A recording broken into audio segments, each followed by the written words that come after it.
All right. Sound good? Or do we need more? How's this? Too low? Too high? I think we're good. All right.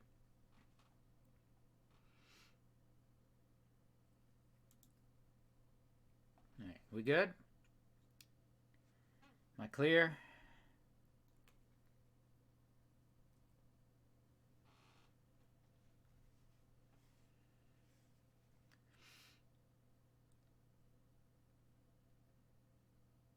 All right.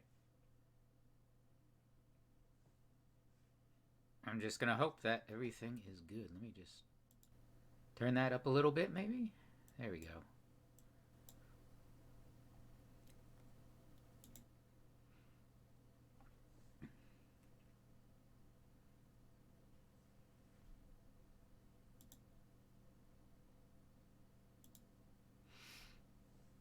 All right, so this does. I looked up. It says about 4 hours to read. I doubt that, but we'll see. So if it is that long, we'll try and split this only in two parts. I'm not going to read the introduction that Friedrich Engels wrote. What, 30 years later for this? That's at the beginning of this. It gives some background, but we'll leave it at that. We'll just jump in. All right, and here we go. Manifesto of the Communist Party by Karl Marx and Friedrich Engels. A specter is haunting Europe, the specter of communism. All the powers of old Europe have entered into a holy alliance to exorcise this specter.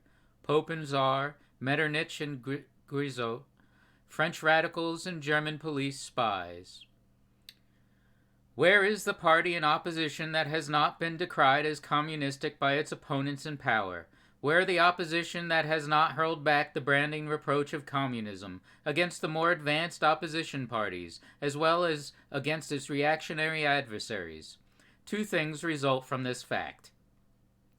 1. Communism is already acknowledged by all European powers to be in itself a power. 2. It is high time that communists should openly, in the face of the whole world, publish their views, their aims, their tendencies, and meet this nursery tale of the specter of communism with a manifesto of the party itself. To this end, the communists of various nationalities have assembled in London and sketched the following manifesto to be published in the English, French, German, Italian, Flemish, and Danish languages. Bourgeois and proletarians. The history of all hitherto existing society is the history of class struggles. Freeman and slave, patrician and plebeian, lord and serf, guildmaster and journeyman, in a word, oppressor and oppressed, stood in constant opposition to one another, carried on an uninterrupted, now hidden, now open fight, that each time ended either in the revolutionary reconstruction of society at large or in the common ruin of the contending classes. In the earlier epochs of history, we find almost everywhere a complicated arrangement of society into various orders, a manifold gradation of social rank. In ancient Rome, we have patricians, knights, plebeians, slaves. In the Middle Ages, feudal lords, vassals, guildmaster, journeymen, apprentices, serfs. In almost all of these classes, again, subordinate gradations. The modern bourgeois society that has sprouted from the ruins of feudal society has not done away with class antagonisms. It has but established new classes, new conditions of oppression, new forms of struggle in place of the old ones. Our epoch, the epoch of the bourgeois, possesses, however, this distinctive feature. It has simplified the class antagonisms. Society as a whole is more and more splitting up into two great hostile camps, into two great classes directly facing each other, bourgeoisie and proletariat. From the serfs of the Middle Ages sprang the chartered burghers of the earliest towns. From these burgesses, the first elements of the bourgeoisie were developed. The discovery of America, the rounding of the Cape, opened up fresh ground for the rising bourgeoisie.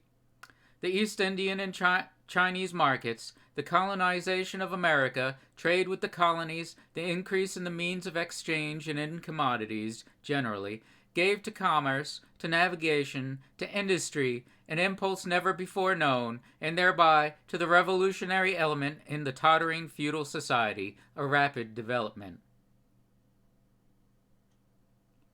The feudal system of industry, under which industrial production was monopolized by closed guilds, now no longer sufficed for the growing wants of the new markets. The manufacturing system took its place. The guild masters were pushed on one side by the manufacturing middle class. Division of labor between the different corporate guilds vanished in the face of division of labor in each single workshop. Meantime, the markets kept ever growing, the demand ever rising. Even manufacture no longer sufficed. Thereupon, steam and machinery revolutionized industrial production. The place of manufacture was taken by the giant modern industry, the place of the industrial middle class by industrial millionaires, the leaders of whole industrial armies, the modern bourgeois. Hey Liz, how's it going? And no, we're not doing that book today. Modern industry has established the world's market, for which the discovery of America paved the way. The market has given an immense development to commerce, to navigation, to communication by land. This development has, in its turn, reacted on the extension of industry, and in proportion as industry, commerce, navigation, and railways extended, in the same proportion the bourgeoisie developed, increased its capital, and pushed into the background every class handed down from the Middle Ages. We see, therefore, how the modern bourgeoisie is itself the product of a long course of development, of a series of revolutions in the modes of production and of exchange. Each step in the development of the bourgeoisie was accompanied by a corresponding political advance of that class, an oppressed class under the sway of the feudal nobility, an armed and self-governing association in the medieval commune, here independent urban republic, as in Italy and Germany, there taxable third estate of the monarchy, as in France, afterwards, in the period of manufacture proper, serving either the semi-feudal or the absolute monarchy as a counterpoise against the nobility, and, in fact, cornerstone of the great monarchies in general. The bourgeoisie has at last, since the establishment of modern industry and the world's market, conquered for itself, in the modern representative state, exclusive political sway. The executive of the modern state is but a committee for managing the common affairs of the whole bourgeoisie. The bourgeoisie, historically, has played a most revolutionary part. The bourgeoisie, wherever it has got the upper hand, has put an end to all feudal, patriarchal, idyllic relations. It has pitilessly torn asunder the motley feudal ties that bound man to his natural superiors, and has left remaining no other nexus between man and man than naked self-interest, callous cash payment. It has drowned the most heavenly ecstasies of religious fervor, of chivalrous enthusiasm, of Philistine sentimentalism, in the icy water of egotistical calculation. It has resolved personal worth into exchange value, and in place of the numberless indefeasible chartered freedoms has set up the single and unconscionable freedom, free trade, in one word, for exploitation veiled by religious and political illusions. It has substituted naked, shameless, direct, brutal exploitation. The bourgeoisie has stripped of its halo every occupation hitherto honored and looked up to with reverent awe. It has converted the physician, the lawyer, the priest, the poet, the man of science into its paid wage laborers. The bourgeoisie has torn away from the family its sentimental veil and has reduced the family relation to a mere money relation. The bourgeoisie has disclosed how it came to pass that the brutal display of vigor in the Middle Ages, which reactionists so much admire, found its fitting complement in the most slothful indolence. It has been the first to show what man's activity can bring about. It has accomplished wonders far surpassing Egyptian pyramids, Roman aqueducts, and Gothic cathedrals. It has conducted expeditions that put in the shade all former exoduses of nations and crusades. The bourgeoisie cannot exist without constantly revolutionizing the instruments of production, and thereby relations of production, and with them the whole relations of society. Conservation of the old modes of production in unaltered forms was, on the contrary, the first condition of existence for all earlier industrial classes. Constant revolutionizing of production, uninterrupted disturbance of all social conditions, everlasting uncertainty and agitation distinguished the bourgeoisie epoch from all earlier ones. All fixed, fast-frozen relations, with their train of ancient and venerable prejudices and opinions, are swept away. All new-formed ones become antiquated before they can ossify. All that is solid melts into air, all that is holy is profaned, and man is at last compelled to face with sober senses his real conditions of life, and his relations with his kind. The need of constantly expanding market for its products chases the bourgeoisie over the whole surface of the globe. It must nestle everywhere, settle everywhere, establish connections everywhere.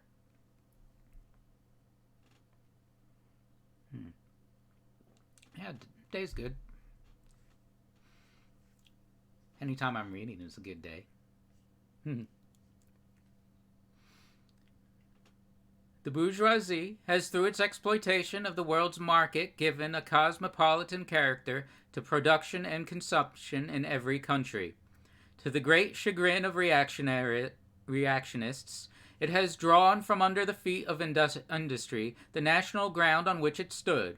All old established national industries have been destroyed or are daily being destroyed. They are dislodged by new industries, whose introduction becomes a life and death question for all civilized nations, by industries that no longer work up indigenous raw material, but raw material drawn from the remotest zones. Industries whose products are consumed not only at home, but in every quarter of the globe. In place of the old wants, satisfied by the productions of the country, we find new wants, requiring for their satisfaction the products of distant lands and climes. In place of the old local and national seclusion and self-sufficiency, we have intercourse in every direction, universal interdependence of nations.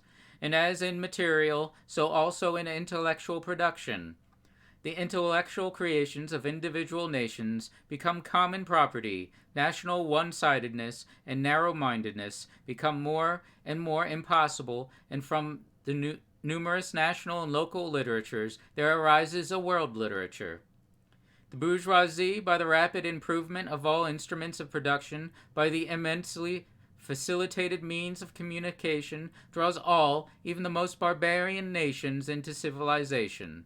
The cheap prices of its commodities are the heavy artillery with which it batters down all Chinese walls, with which it forces the barbarians' intensely obstinate hatred of foreigners to capitulate.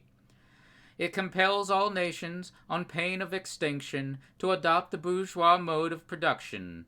It compels them to introduce what it calls civilization into their midst, i.e., to become bourgeois themselves. In one word, it creates a world after its own image.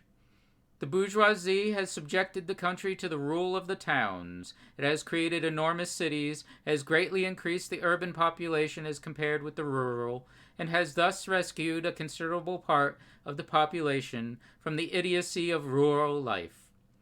Just as it has made the country dependent on the towns, so it has made barbarian and semi-barbarian countries dependent on the civilized ones, nations of peasants on nations of bourgeois, the East on the West. The bourgeoisie keeps more and more doing away with the scattered state of the population, of the means of production, and of property. It has agglomerated population, centralized means of production, and has concentrated property in a few hands.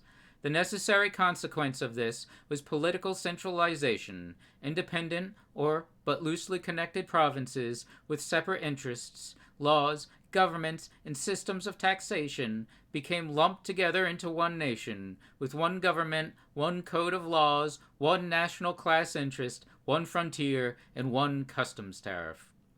The bourgeoisie, during its rule of scarce 100 years, has created more massive and more colossal productive forces than have all preceding generations together.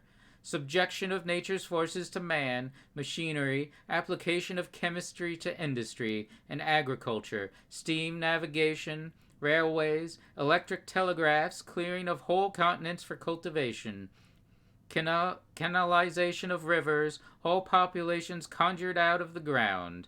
What earlier century had even a presentiment that such productive forces slumbered in the lap of social labor?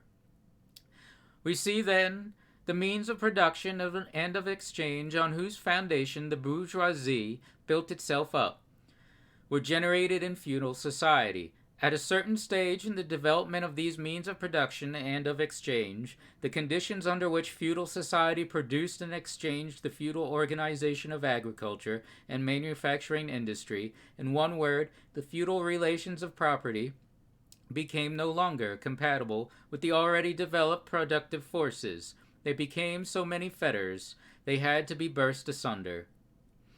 Into their place stepped free competition, accompanied by a social and political constitution adapted to it, and by the economical and political sway of the bourgeois class.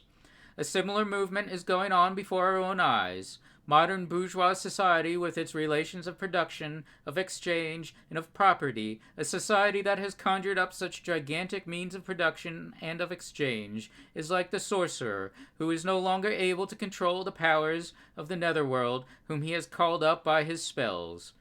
For many, a decade past the history of industry and commerce is but the history of the revolt of modern productive forces against modern conditions of production, against the property relations that are the conditions for the existence of the bourgeoisie and of its rule.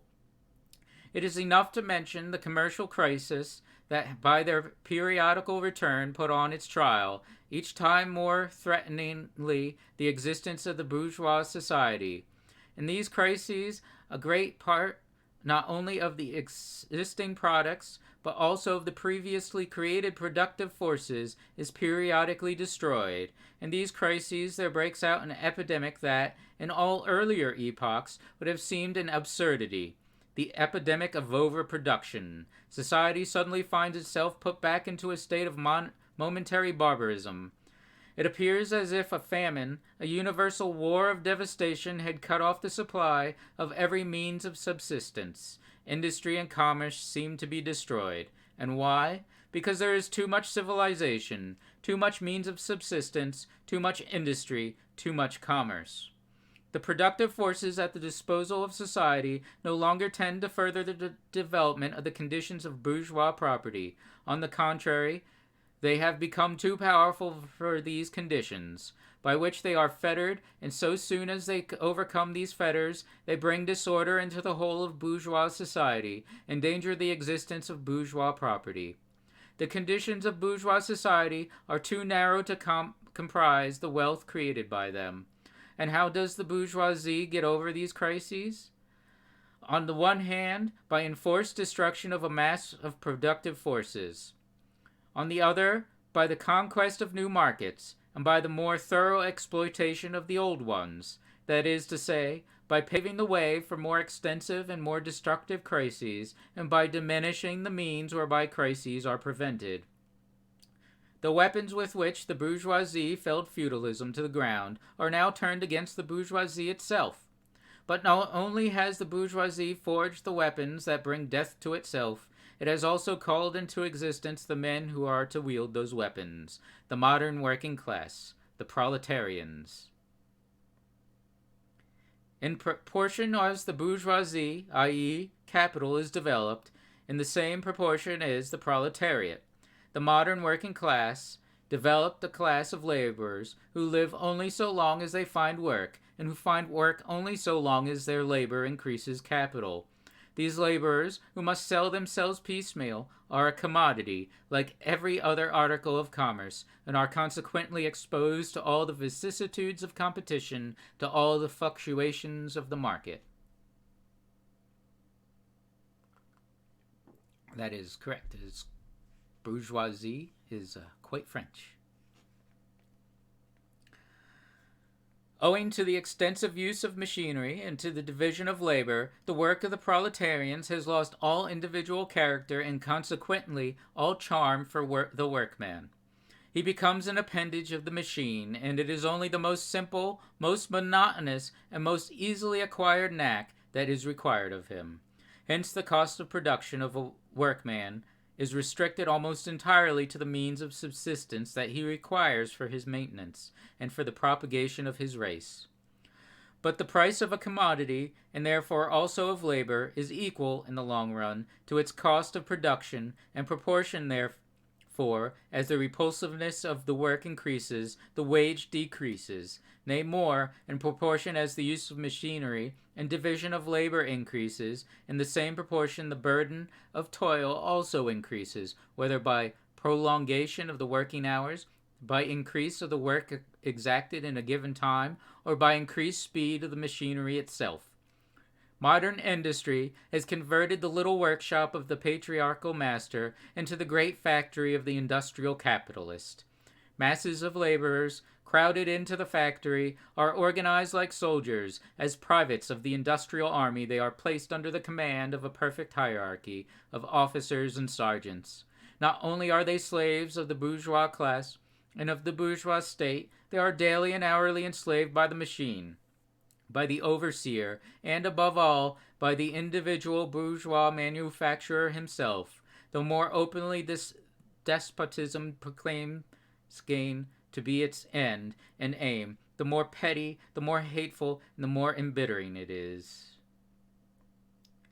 The less skill and exertion of strength is implied in manual labor. In other words, the more modern industry becomes developed, the more is the labor of men superseded by that of women.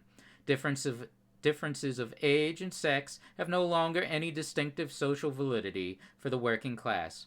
All are instruments of labor, more or less expensive to use according to age and sex.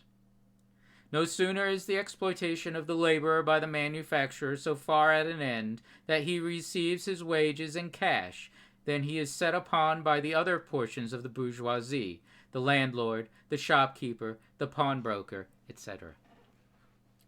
The lower strata of the middle class, the small tradespeople, shopkeepers, and retired tradesmen generally, the handicraftsmen and peasants, all these sink gradually into the proletariat, partly because their diminutive capital does not suffice for the scale on which modern industry is carried on, and is swamped in the competition with the large capitalists, partly because their specialized skill is rendered worthless by new methods of production. Thus, the proletariat is recruited from all classes of the population. The proletariat goes through various stages of development. With its birth begins its struggle with the bourgeoisie. At first, the contest is carried on by individual laborers, then by the workpeople of a factory, then by the operatives of one trade in one locality against the individual bourgeois who directly exploits them. They direct their attacks not against the bourgeois conditions of production, but against the instruments of production themselves. They destroy imported wares that compete with their labor. They smash to pieces machinery. They set factories ablaze. They seek to restore by force the vanished status of the workman of the Middle Ages. At this stage, the laborers still form an incoherent mass, scattered over the whole country, and broken up by their mutual competition. If anywhere they unite to form more compact bodies, this is not yet the consequence of their own active union, but of the union of the bourgeoisie, which class, in order to attain its own political ends, is compelled to set the whole proletariat in motion, and is moreover yet, for a time, able to do so. At this stage, therefore, the proletarians do not fight their enemies, but the enemies of their enemies, the remnants of absolute monarchy and landowners, the non-industrial bourgeois, the petty bourgeoisie. Thus, the whole historical movement is concentrated in the hands of the bourgeoisie. Every victory so obtained is a victory for the bourgeoisie. But with the development of industry, the proletariat not only increases in number, it becomes concentrated in greater masses. Its strength grows, and it feels that strength more. The various interests and conditions of life within the ranks of the proletariat are more and more equalized, in proportion as machinery obliterates all distinctions of labor and nearly everywhere reduces wages to the same low level.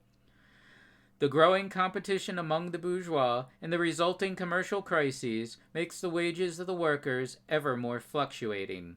The unceasing improvement of machinery, ever more rapidly developing, makes their livelihoods more and more precarious. The collisions between individual workman and individual bourgeois take more and more the character of collisions between two classes. Thereupon the workers begin to form combinations, trades unions, against the bourgeois. They clubbed together in order to keep up the rate of wages. They found permanent associations in order to make provision beforehand for these occasional revolts. Here and there, the contest breaks out into riots. Now and then, the workers are victorious, but only for a time. The real fruit of their battles lies not in the immediate result, but in the ever-improved means of communication that are created in modern industry, and that place the workers of different localities in contact with one another. It was just this contact that was needed to centralize the numerous local struggles, all of the same character, into one national struggle between classes. But every class struggle is a political struggle, and that union to attain which the burghers of the Middle Ages, with their miserable highways, required centuries, the modern proletarians, thanks to railways, achieve in a few years. This organization of the proletarians into a class, and consequently into a political party, is continually being upset again by the competition between the workers themselves.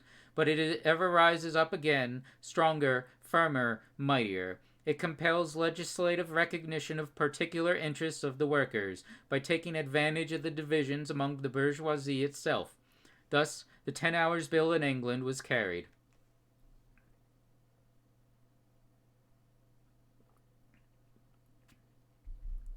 Altogether, collisions between the classes of the old society further, in many ways, the course of the development of the proletariat. The bourgeoisie finds itself involved in a constant battle. At first, the aristocracy, later on, with the portions of the bourgeoisie itself whose interests have become antagonistic to the progress of industry. At all times with the bourgeoisie of foreign countries. In all these countries it sees itself compelled to appeal to the proletariat, to ask for its help, and thus to drag it into the political arena. The bourgeoisie itself, therefore, supplies the proletariat with weapons for fighting the bourgeoisie. Further, as we have already seen, entire sections of the ruling class are by the advance of industry precipitated into the proletariat, or are at least threatened in their conditions of existence. These also supply the proletariat with fresh elements of enlightenment and progress. Finally, in times when the class struggle nears the decisive hour, the process of dissolution going on within the ruling class, in fact, within the whole range of society, assumes such a violent, glaring character that a small section of the ruling class cuts itself adrift and joins the revolutionary class, the class that holds the future in its hands. Just as, therefore, at an earlier period, a section of the nobility went over to the bourgeoisie, so now a portion of the bourgeoisie goes over to the proletariat, and, in particular, a portion of the bourgeois ideologists who have raised themselves to the level of comprehending, theoretically, the historical movement as a whole. Of all the classes that stand face to face with the bourgeoisie today, the proletariat alone is a really revolutionary class. The other classes decay and finally disappear in the face of modern industry. The proletariat is its special and essential product. The lower middle class, the small manufacturer, the shopkeeper, the artisan, the peasant, all these fight against the bourgeoisie to save from extinction their existence as fractions of the middle class. They are therefore not revolutionary, but conservative. Nay, more, they are reactionary. For they try to roll back the wheel of history. If by chance they are revolutionary, they are so only in view of their impending transfer into the proletariat. They thus defend not their present, but their future interests. They desert their own standpoint to place themselves at that of the proletariat. The dangerous class, the social scum, that passively rotting class thrown off by the lowest layers of old society, may here and there be swept into the movement by a proletarian revolution. Its conditions of life, however, prepare it far more for the part of a bribed tool of reactionary intrigue. In the conditions of the proletariat, those of old society at large are already virtually swamped. The proletarian is without property. His relation to his wife and children has no longer anything in common with the bourgeois family relations. Modern industrial labor, modern subjection to capital, the same in England as in France, in Germany as in America as in Germany, has stripped him of every trace of national character. Law, morality, religion are to him so many bourgeois prejudices, behind which lurk in ambush just as many bourgeois interests. All the preceding classes that got the upper hand sought to fortify their already acquired status by subjecting society at large to their conditions of appropriation. The proletarians cannot become masters of the productive forces of society except by abolishing their own previous mode of appropriation, and thereby also every other previous mode of appropriation. They have nothing of their own to secure and to fortify. Their mission is to destroy all previous securities for and insurances of individual property. All previous historical movements were movements of minorities or in the interest of minorities. The proletarian movement is the self-conscious independent movement of the immense majority. In the interest of the immense majority, the proletariat, the lowest stratum of our present society, cannot stir, cannot raise itself up without the whole superincumbent strata of official society being sprung into the air. Though not in substance, yet in form, the struggle of the proletariat with the bourgeoisie is at first a national struggle. The proletariat of each country must, of course, first of all settle matters with its own bourgeoisie. In depicting the most general phases of the development of the proletariat, we trace the more or less veiled civil war raging with existing society up to the point where that war breaks out into the open revolution, and where the violent overthrow of the bourgeoisie lays the foundation for the sway of the proletariat. Hitherto, every form of society has been based, as we have already seen, on the antagonism of oppressing and oppressed classes. But in order to oppress a class, certain conditions must be assured to it under which it can, at least, continue its slavish existence. The serf, in the period of serfdom, raised himself to membership in the commune, just as the petty bourgeois, under the yoke of feudal absolutism, managed to develop into a bourgeois. The modern laborer, on the contrary, instead of rising with the progress of industry, sinks deeper and deeper below the conditions of existence of his own class. He becomes a pauper, and pauperism develops more rapidly than population and wealth. And here it becomes evident that the bourgeoisie is unfit any longer to be the ruling class in society and to impose its conditions of existence upon society as an overriding law. It is unfit to rule because it is incompetent to assure an existence to its slave within his slavery, because it cannot help letting him sink into such a state that it has to feed him instead of being fed by him. Society can no longer live under this bourgeoisie. In other words, its existence is no longer compatible with society. The essential condition for the existence and for the sway of the bourgeois class is the formation and augmentation of capital. The condition for capital is wage labor. Wage labor rests exclusively on competition between the laborers. The advance of industry, whose involuntary promoter is the bourgeoisie, replaces the isolation of the laborers due to competition by their revolutionary combination due to association.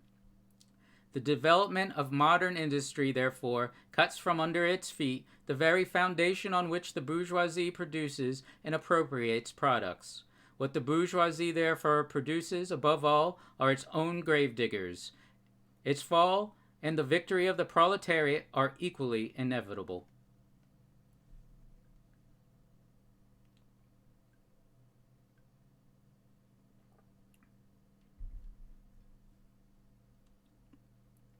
All right. Part 2. Proletarians and Communists.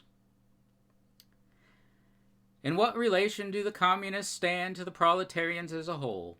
The Communists do not form a separate party opposed to other working class parties. They have no interests separate and apart from those of the proletariat as a whole. They do not set up any sectarian principles of their own by which to shape and mold the proletarian movement. The Communists are distinguished from the other working class parties by this only. 1. In the national struggles of the proletarians of the different countries, they point out and bring to the front the common interests of the entire proletariat, independently of all nationality. 2. In the various stages of the development which the struggle of the working class against the bourgeoisie has to pass through, they always and everywhere represent the interests of the movement as a whole. The Communists, therefore, are, on the one hand, practically the most advanced and resolute section of the working class parties of every country, that section which pushes forward all others. On the other hand, theoretically, they have over the great mass of the proletariat the advantage of clearly understanding the line of march, the conditions, and the ultimate general results of the proletarian movement. The immediate aim of the Communists is the same as that of all the other proletarian parties: formation of the proletariat into a class, overthrow of the bourgeois supremacy, conquest of political power by the proletariat. The theoretical conclusions of the Communists are in no way based on ideas or principles that have been invented or discovered by this or that would-be universal reformer. They merely express, in general terms, actual relations springing from an existing class struggle, from a historical movement going on under our very eyes. The abolition of existing property relations is not at all a distinctive feature of communism. All property relations in the past have continually been subject to historical change, consequent upon the change in historical conditions. The French Revolution, for example, abolished feudal property in favor of bourgeois property. The distinguishing feature of communism is not the abolition of property generally, but the abolition of bourgeois property.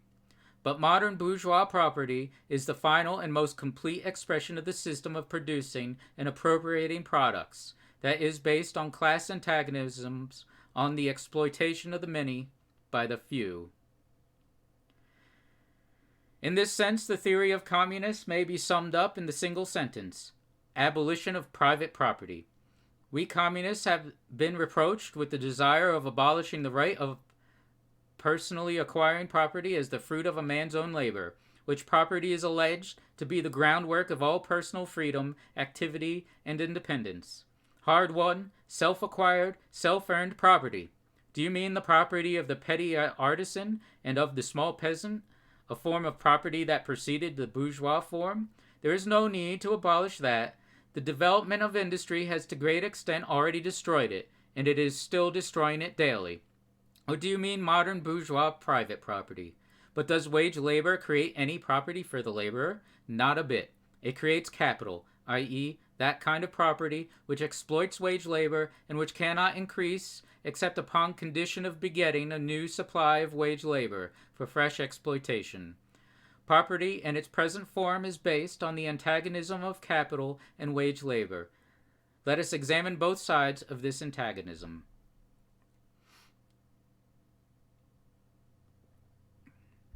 To be a capitalist is to have not only a purely personal but a social status in production. Capital is a collective product, and only by the united action of many members, nay, in the last resort, only by the united action of all members of society, can it be set in motion. Capital is therefore not a personal, it is a social power.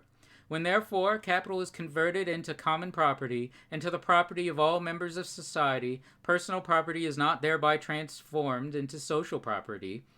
It is only social character of the property that is changed. It loses its class character.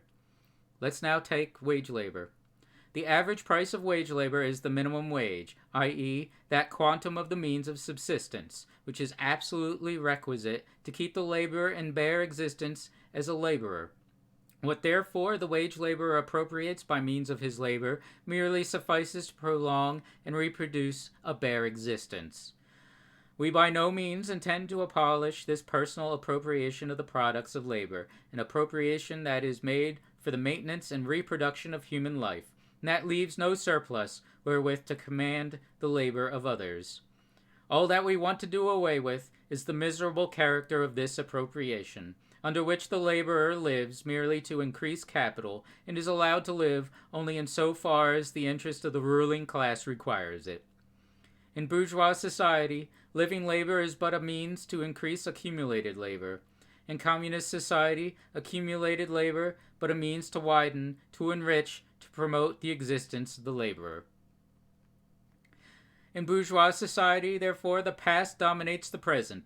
In communist society, the present dominates the past. In bourgeois society, capital is independent and has individuality, while the living person is dependent and has no individuality.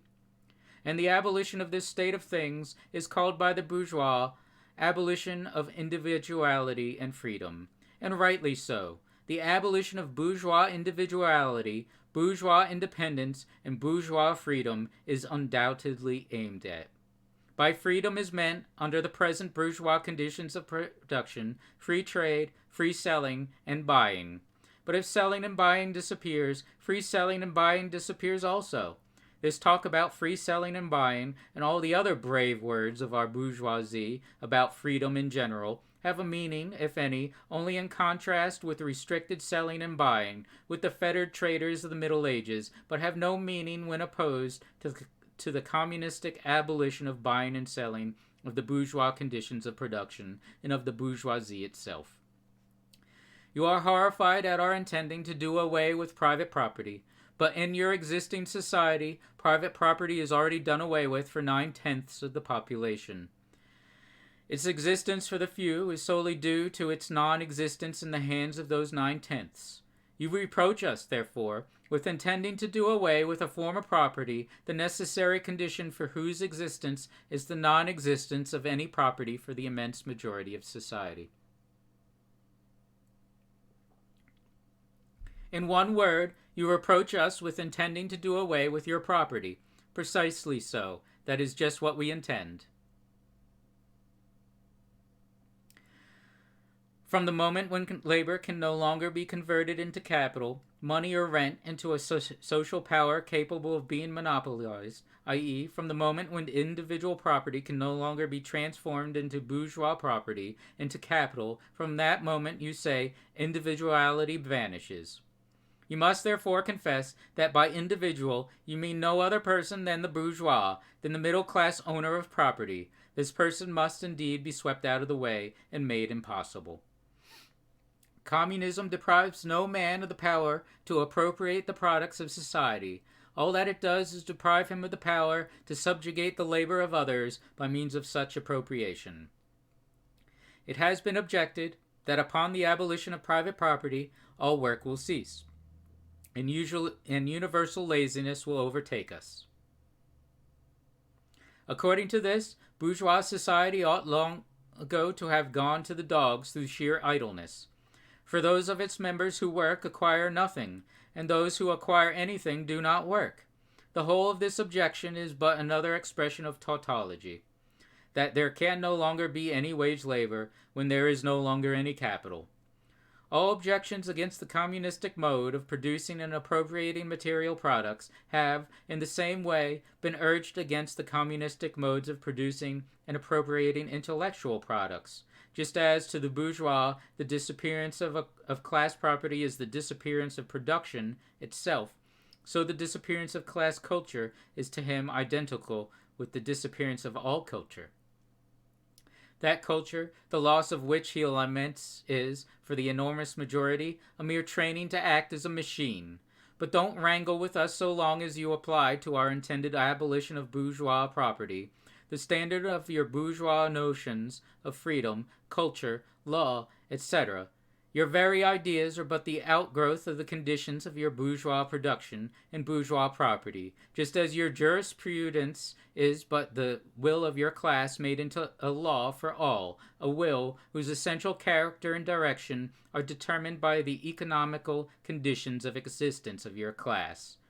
The selfish misconception that induces you to transform into eternal laws of nature and of reason the social forms springing from your present mode of production and form of property, historical relations that rise and disappear in the progress of production, the misconception you share with every ruling class that has preceded you.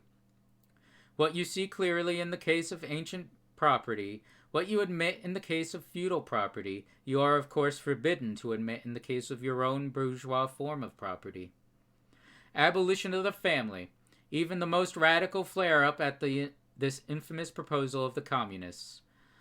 On what foundation is the present family, the bourgeois family, based?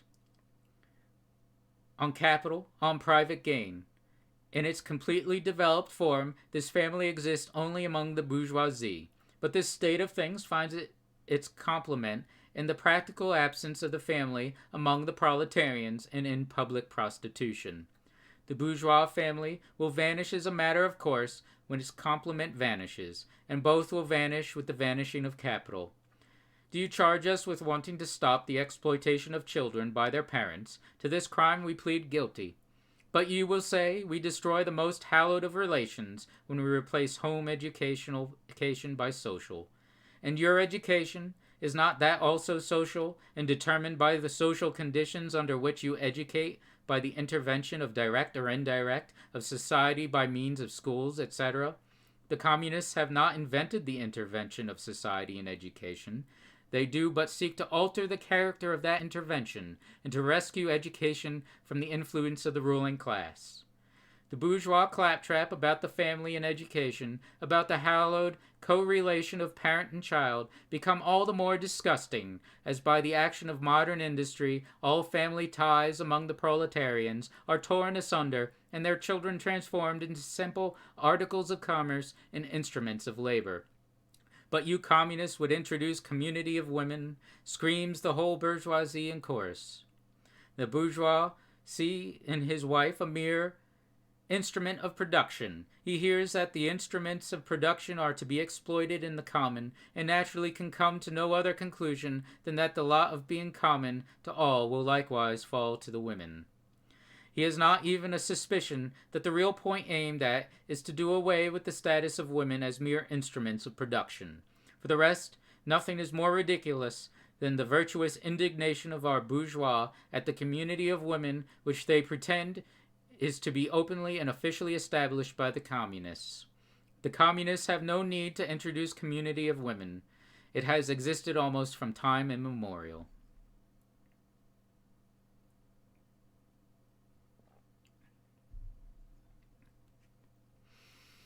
Our bourgeois, not content with having the wives and daughters of their proletarians at their disposal, not to speak of common prostitutes, take the greatest pleasure in seducing each other's wives.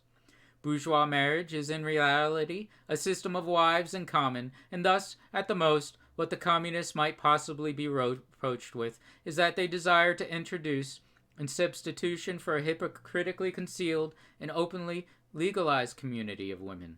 For the rest, it is self-evident that the abolition of the present system of production must bring with it the abolition of the community of women springing from that system, i.e., of prostitution both public and private. The communists are further reproached with desiring to abolish countries and nationality. The working men have no country. We cannot take from them what they have not got. Since the proletariat must first of all acquire political supremacy, must rise to be the leading class of the nation, must constitute itself the nation, it is, so far, itself national, though not in the bourgeois sense of the word. National differences and antagonisms between peoples are daily more and more vanishing, owing to the development of the bourgeoisie, to freedom of commerce, to the world's market, to uniformity in the mode of production and in the conditions of life corresponding thereto. The supremacy of the proletariat will cause them to vanish still faster. United action of the leading civilized countries, at least, is one of the first conditions for the emancipation of the proletariat. In proportion as the exploitation of one individual by another is put an end to, the exploitation of one nation by another will also be put an end to. In proportion as the antagonism between classes within the nation vanishes, the hostility of one nation to another will come to an end. The changes against communism made from a religious, a philosophical, and generally from an ideological standpoint are not deserving of a serious examination. Does it require deep intuition to comprehend that man's ideas, views, and conceptions, in one word, man's consciousness changes with every change in the conditions of his material existence, in his social relations, and in his social life?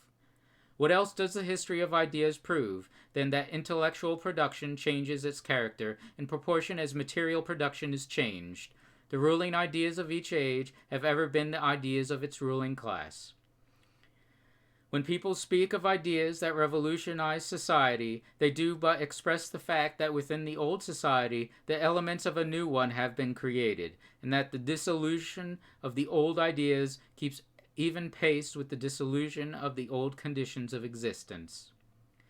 When the ancient world in its last throes, the ancient religions were overcome by Christianity. When Christian ideas succumbed in the 18th century to rationalist ideas, feudal society fought its death battle with the then revolutionary bourgeoisie. The ideas of religious liberty and freedom of conscience merely gave expression to the sway of free competition within the domain of knowledge. Undoubtedly, it will be said, religious, moral, philosophical, and juridical ideas have been modified in the course of historical development, but religion, morality, philosophy, political science, and law constantly survive this change. There are besides eternal truths, such as freedom, justice, etc., that are common to all states of society, but communism abolishes eternal truths. It abolishes all religion and all morality. Instead of constituting them on a new basis, it therefore acts in contradiction to all past historical experience. What does this accusation reduce itself to? The history of all past society has consisted in the development of class antagonisms that assume different forms at different epochs. But whatever form they may have taken, one fact is common to all past ages, vis-a-vis the exploitation of one part of society by the other. No wonder, then, that the social consciousness of past ages, despite all the multiplicity and variety it displays, moves within certain common forms or general ideas, which cannot completely vanish except with the total disappearance of class antagonisms. The communist revolution is the most radical rupture with traditional property relations. No wonder that its development involves the most radical rupture with traditional ideas. But let us have done with the bourgeois objections to communism. We have seen above that the first step in the revolution by the working class is to raise the proletariat to the position of the ruling class, to win the battle of democracy.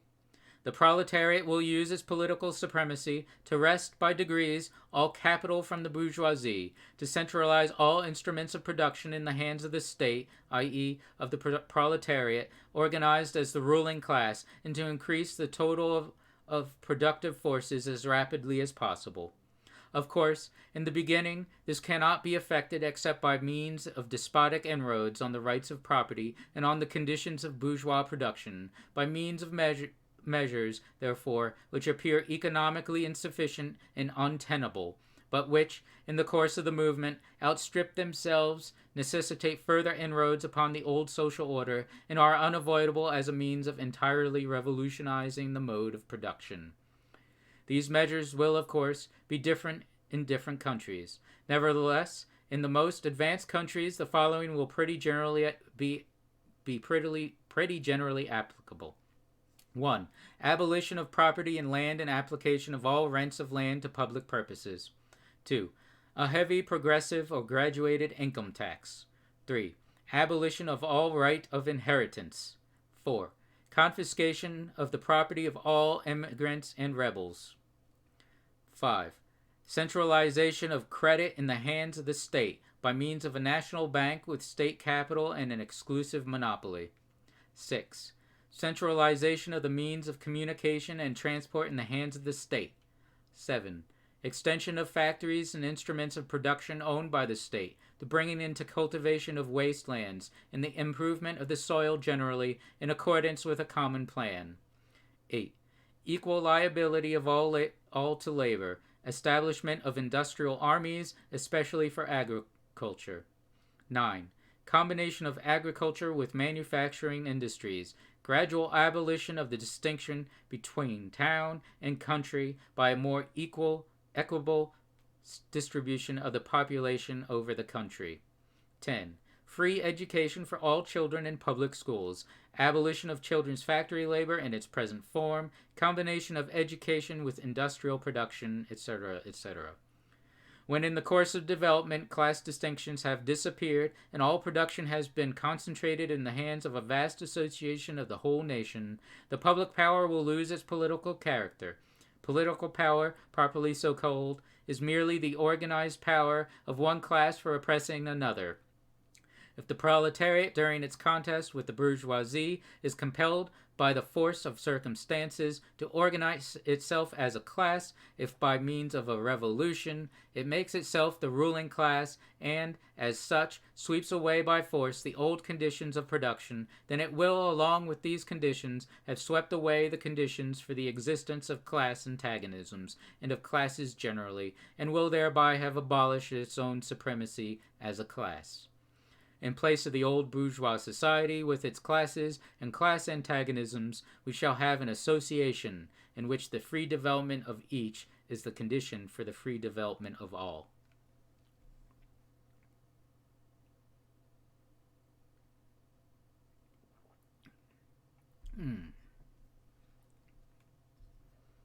It's exciting, isn't it? Let's continue. Part 3. Socialist and Communist Literature. 1. Reactionary Socialism. A. Feudal Socialism. Owing to their historical position, it became the vocation of the aristocracies of France and England to write pamphlets against the modern bourgeois society.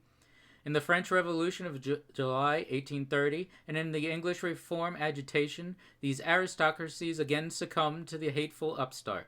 Thenceforth, a serious political contest was altogether out of question. A little literary battle alone remained possible, but even in the domain of literature, the old cries of the Restoration period had become impossible. In order to arouse sympathy, the aristocracy were obliged to lose sight, apparently, of their own interests, and to formulate their indictment against the bourgeoisie in the interest of the exploited working class alone. Thus the aristocracy took their revenge by singing lampoons on their new master and whispering in his ears sinister prophecies of coming catastrophe. In this way arose feudal socialism, half lamentation, half lampoon, half echo of the past, half menace of the future, at times by its bitter, witty, and incisive criticism, striking the bourgeoisie to the very heart's core, but always ludicrous in its efforts, though total incapacity to comprehend the march of modern history. The aristocracy, in order to rally the people to them, waved the proletarian alms bag in front for a banner. But the people, so often as it joined them, saw on their hindquarters the old feudal coats of arms, and deserted with loud and irreverent laughter. One section of the French Legitimists and Young England exhibited this spectacle. In pointing out that their mode of exploitation was different from that of the bourgeoisie, the feudalists forgot that they exploited under circumstances and conditions that were quite different and that are now antiquated. In showing that under their rule the modern proletariat never existed, they forget that the modern bourgeoisie is the necessary offspring of their own form of society. For the rest, so little do they conceal the reactionary character of their criticism, that their chief accusation against the bourgeoisie amounts to this: that under the bourgeois regime a class is being developed which is destined to cut up, root, and branch the old order of society. What they upbraid the bourgeoisie with is not so much that it creates a proletariat as that it creates a revolutionary proletariat. In political practice, therefore, they join in a coercive measure against the working class, and in ordinary life, despite their highfalutin phrases, they stoop to pick up the golden apples dropped from the tree of industry, and to barter truth, love, and honor for traffic in wool, beetroot, sugar, and potato spirit. As the person has ever gone hand in hand with the landlord, so has clerical socialism with feudal socialism. Nothing is easier than to give Christian asceticism a socialist tinge. Has not Christianity declaimed against private property, against marriages, against the state? Has it not preached in the place of these charity and poverty, celibacy and mortification of the flesh, monastic life and mother church? Christian socialism is but the holy water with which the priest consecrates the heart-burnings of the aristocrat. B. Petty bourgeois socialism. The feudal aristocracy was not the only class that was ruined by the bourgeoisie, not the only class whose conditions of existence pined and perished in the atmosphere of modern bourgeois society. The medieval burgesses and the small peasant proprietors were the precursors of the modern bourgeoisie. In those countries which are but little developed industrially and commercially, these two classes still vegetate side by side with the rising bourgeoisie. In countries where modern civilization has become fully developed, a new class of petty bourgeois has been formed, fluctuating between proletariat and bourgeoisie, never renewing itself as a supplementary part of bourgeois society. The individual members of this class, however, are being constantly hurled down into the proletariat by the action of competition, and as modern industry develops, they even see the moment approaching when they will completely disappear as an independent section of modern society, to be replaced in manufacturers, agriculture, and commerce by overlookers, bailiffs, and shopmen. In countries like France, where the peasants constitute far more than half of the population, it was natural that writers who sided with the proletariat against the bourgeoisie should use in their criticism of the bourgeois regime the standard of the peasant and petty bourgeois, and from the standpoint of these intermediate classes should take up the cudgels for the working class. Thus arose petty bourgeois socialism. Sismondi was the head of this school, not only in France but also in England. This school of socialism dissected with great acuteness and contradictions in the conditions of modern production. It laid bare the hypocritical apologies of economists. It proved incontrovertibly the disastrous effects of machinery and division of labor, the concentration of capital and land in a few hands, overproduction and crises. It pointed out the inevitable ruin of the petty bourgeois and peasant, the misery of the proletariat, the anarchy in production, the crying inequalities in the distribution of wealth, the industrial war of extermination between nations, the dissolution of old moral bonds, of the old family relations, of the old nationalities. In its positive aims, however, this form of socialism aspires either to restoring the old means of production and of exchange, and with them the old property relations in the old society, or to cramping the modern means of production and of exchange within the framework of the old property relations that have been and were bound to be exploded by those means. In either case, it is both reactionary and utopian. His last words are corporate guilds for manufacture, patriarchal relations in agriculture. Ultimately, when stubborn historical facts had dispersed all intoxicating effects of self-deception, this form of socialism ended in a miserable fit of the blues. C. German, or true socialism. The socialist and communist literature of France, a literature that originated under the pressure of a bourgeoisie in power, and that was the expression of the struggle against this power, was introduced into Germany at a time when the bourgeoisie in that country had just begun its contest with feudal absolutism. German philosophers, would-be philosophers, and Spritz eagerly seized on this literature, only forgetting that when these writings immigrated from France into Germany, French social conditions had not immigrated along with them. In contact with German social conditions, this French literature lost all its immediate practical significance and assumed a purely literary aspect. Thus, to the German philosophers of the 18th century, the demands of the First French Revolution were nothing more than the demands of practical reason in general, and the utterances of the will of the revolutionary French bourgeoisie signified in their eyes the laws of pure will, of will as it was bound to be, of true human will generally. The work of the German literati consisted solely in bringing the new French ideas into harmony with their ancient philosophical conscience, or rather in annexing the French ideas without deserting their own philosophic point of view. This annexation took place in the same way in which a foreign language is appropriated, namely by translation. It is well known how the monks wrote silly lives of Catholic saints of the manuscripts on which the classical works of ancient heathendom had been written. The German literati reversed this process with the profane French literature. They wrote their philosophical nonsense beneath the French original. For instance, beneath the French criticism of the economic functions of money, they wrote alienation of humanity, and beneath the French criticism of the bourgeois state, they wrote dethronement of the category of the general, and so forth. The introduction of these philosophical phrases at the back of the French historical criticisms they dubbed philosophy of action, true socialism, German science of socialism, philosophical foundation of socialism, and so on. The French socialist and communist literature was thus completely emasculated, and since it ceased in the hands of the German to express the struggle of one class with the other, he felt conscious of having overcome French one-sidedness and of representing not true requirements, but the requirements of truth.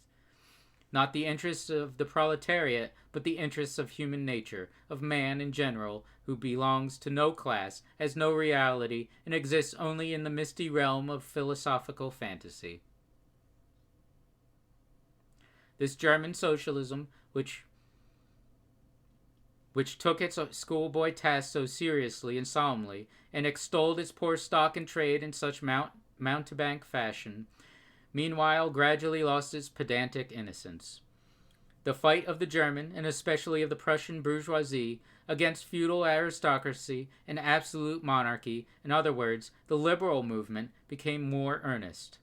By this, the long-wished-for opportunity was offered to true socialism of confronting the political movement with the socialist demands, of hurling the traditional anathemas against liberalism, against representative government, against bourgeois competition, bourgeois freedom of the press, bourgeois legislation, bourgeois liberty and equality, and of preaching to the masses that they had nothing to gain and everything to lose by this bourgeois movement.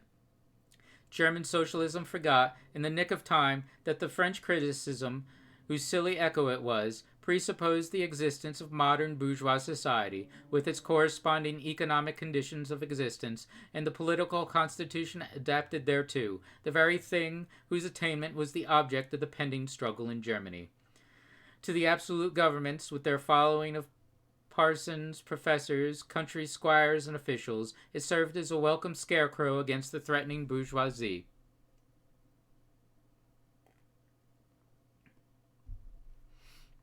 It was a sweet finish after the bitter pills of floggings and bullets with which these same governments, just at that time, dosed the German working class risings. While this true socialism thus served the government as a weapon for fighting the German bourgeoisie, it, at the same time, directly represented a reactionary interest, the interest of the German Philistines. In Germany, the petty bourgeois class, a relic of the 16th century in sense, then constantly cropping up again under various forms, is the real social basis of the existing state of things. To preserve this class is to preserve the existing state of things in Germany. The industrial and political supremacy of the bourgeoisie threatens it with certain destruction, on the one hand, from the concentration of capital, on the other, from the rise of revolutionary proletariat. True socialism appeared to kill these two birds with one stone. It spread looking like an epidemic. The robe of speculative cobwebs, embroidered with flowers of rhetoric, steeped in the dew of sickly sentiment, this transcendental robe in which the German socialists wrapped their sorry eternal truths, all skin and bone, served to wonderfully increase the sale of their goods amongst such a public. And on its part, German socialism recognized more and more its own calling as the bombastic representative of the petty bourgeois Philistine. It proclaimed the German nation to be the model nation, and the German petty Philistine to be the typical man. To every villainous meanness of this model man, it gave a hidden, higher socialistic interpretation, the exact contrary of its real character. It went to the extreme length of directly opposing the brutally destructive tendency of communism, and of proclaiming its supreme and impartial contempt of all class struggle. With very few exceptions, all so-called socialistic and communist publications that now, 1837, circulate in Germany belong to the domain of this foul and enervating literature.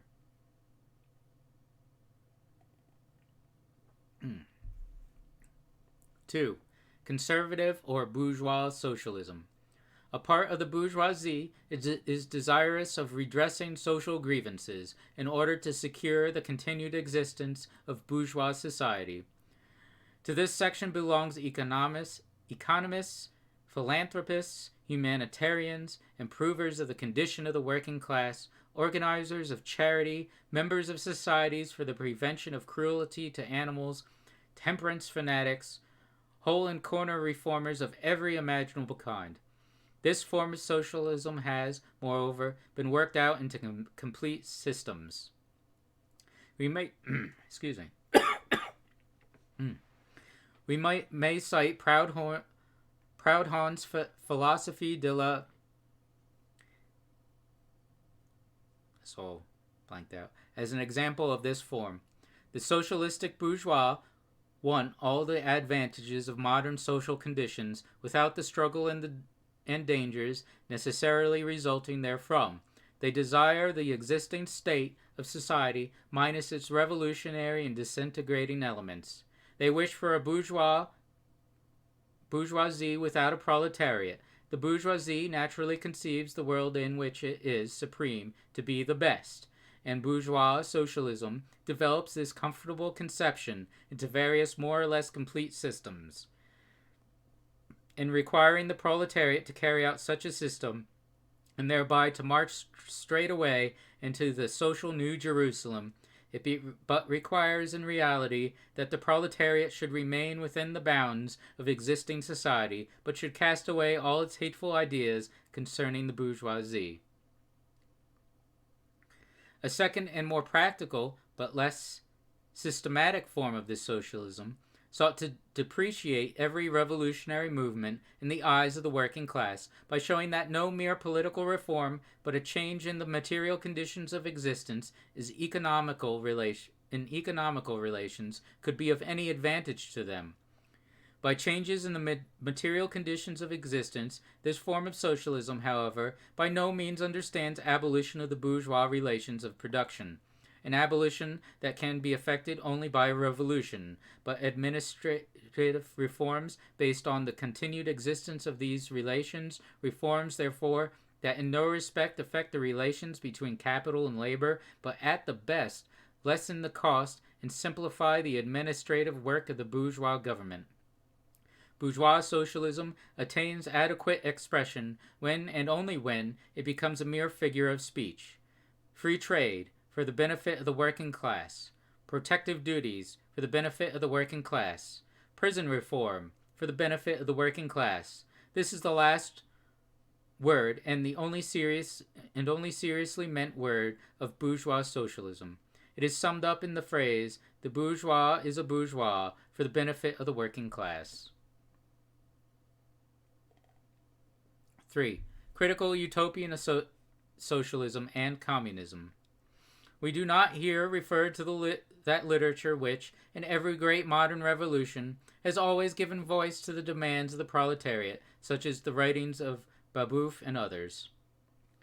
The first direct attempts of the proletariat to attain its own ends, made in times of universal excitement, when feudal society was being overthrown, these attempts necessarily failed owing to the then undeveloped state of the proletariat, as well as to the absence of the economic conditions for its emancipation, conditions that had yet to be produced, and could be produced by the impending bourgeois epoch alone.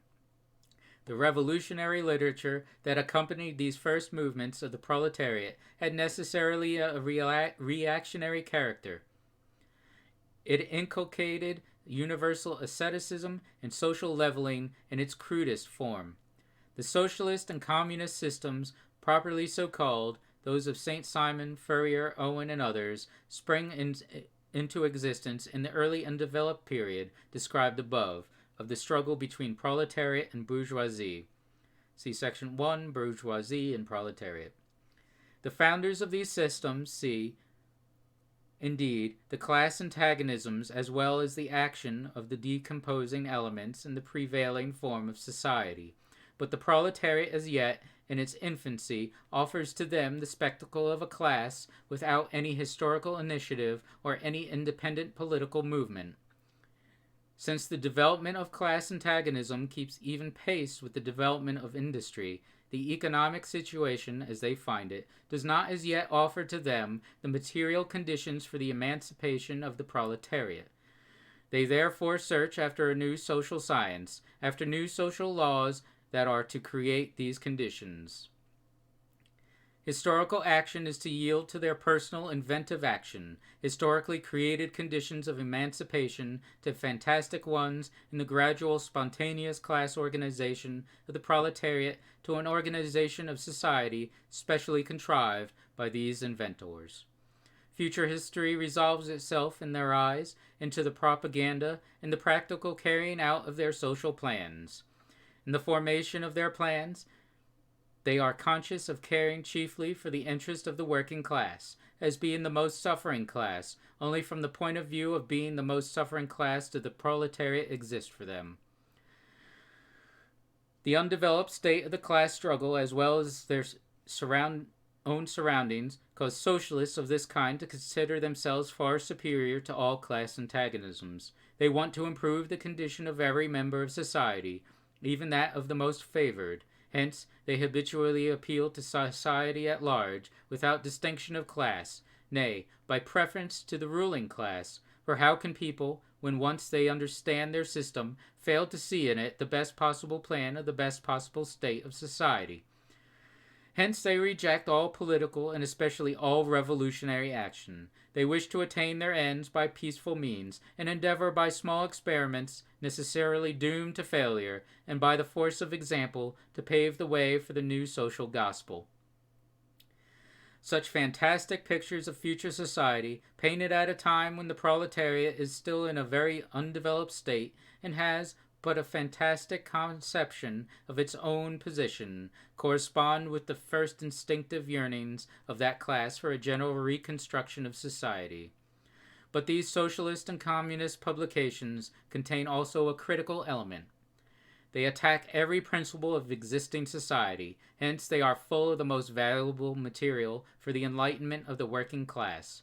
The practical measures proposed in them, such as the abolition of the distinction between town and country, of the family, of the carrying on of industries for the account of private individuals, and of the wage system, the proclamation of social harmony, the conversion of the functions of the state into a mere independence of production. All these proposals point solely to the disappearance of class antagonisms, which were, at that time, only just cropping up, and which in these publications are recognized under their earliest, indistinct, and undefined forms only. These proposals, therefore, are of a purely utopian character. The significance of critical utopian socialism and communism bears an inverse relation to historical development. In proportion as the modern class struggle develops and takes definite shape, this fantastic standing apart from the contest, these fantastic attacks on it lose all practical value and all theoretical justification.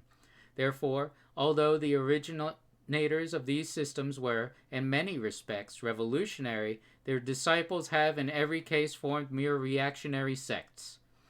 They hold fast by the original views of their masters in opposition to the progressive historical development of the proletariat. They therefore endeavor, and that consistently, to deaden the class struggle and to reconcile the class antagonisms. They still dream of experimental realization of their social utopias, of founding isolated phalansteres, of establishing home colonies, of setting up a little Icaria. Duodecimo editions of the New Jerusalem, and to realize all these castles in the air, they are compelled to appeal to the feelings and purses of the bourgeois. By degrees they sink into the category of the reactionary, conservative socialists depicted above, differing from these only by more systematic pedantry, and by their fanatical and superstitious belief in the miraculous effects of their social science.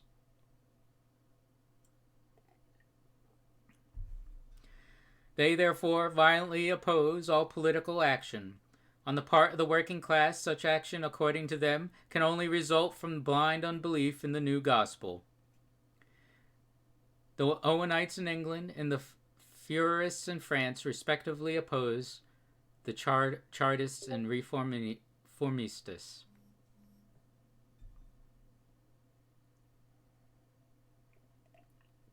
Four. Position of the communists in relation to the various existing opposition parties. Section 2 has made clear the relations of the communists to the existing working class parties, such as the Chartists in England and the agrarian reformers in America. The communists fight for the attainment of the immediate aims for the enforcement of the momentary interests of the working class, but in the movement of the present, they also represent and take care of the future of that movement. In France, the communists allies themselves with the social democrats against the conservative and radical bourgeoisie, reserving, however, the right to take up a critical position in regard to phrases and allusions traditionally handed down from the Great Revolution. In Switzerland, they support the radicals without losing sight of the fact that this party consists of antagonistic elements, partly of democratic socialists in the French sense, partly of radical bourgeois. In Poland, they support the party that insists on an agrarian revolution as the prime condition for national emancipation, that party which fomented the insurrection of Krakow in 1846. In Germany, they fight with the bourgeoisie whenever it acts in a revolutionary way against the absolute monarchy, the feudal squirearchy, and the petty bourgeoisie. But they never cease for a single instant to instill into the working class the clearest possible recognition of the hostile antagonism between bourgeoisie and proletariat, in order that the German workers may straightway use, as so many weapons against the bourgeoisie, the social and political conditions that the bourgeoisie must necessarily introduce along with its supremacy, in order that, after the fall of the reactionary classes in Germany, the fight against the bourgeoisie itself may immediately begin. The communists turn their attention chiefly to Germany, because that country is on the eve of a bourgeois revolution that is bound to be carried out under more advanced conditions of European civilization, and with a much more developed proletariat than that of England was in the 17th and of France in the 18th century. And because the bourgeois revolution in Germany will be but the prelude to an immediately following proletarian revolution. In short, the communists everywhere support every revolutionary movement against the existing social and political order of things. And all these movements they bring to the front as the leading question in each, the property question, no matter what its degree of development at the time. Finally, they labor everywhere for the union and agreement of the democratic parties of all countries. The communists disdain to conceal their views and aims. They openly declare that their ends can be attained only by the forcible overthrow of all existing social conditions. Let the ruling classes tremble at a communistic revolution. The proletarians have nothing to lose but their chains. They have a world to win. Working men of all countries unite. And that's the end. It only took an hour and a half. That's not too bad. All right. I'm going to end here. I hope everyone enjoyed. I'll probably do more communist literature in the future. I gotta figure out which one's next. But we'll see. And I have my other readings, regular reading Monday. Still have to finish The Witch's Hammer. Alright. Thank you all for hanging. I'll see you whenever I stream again. Laters.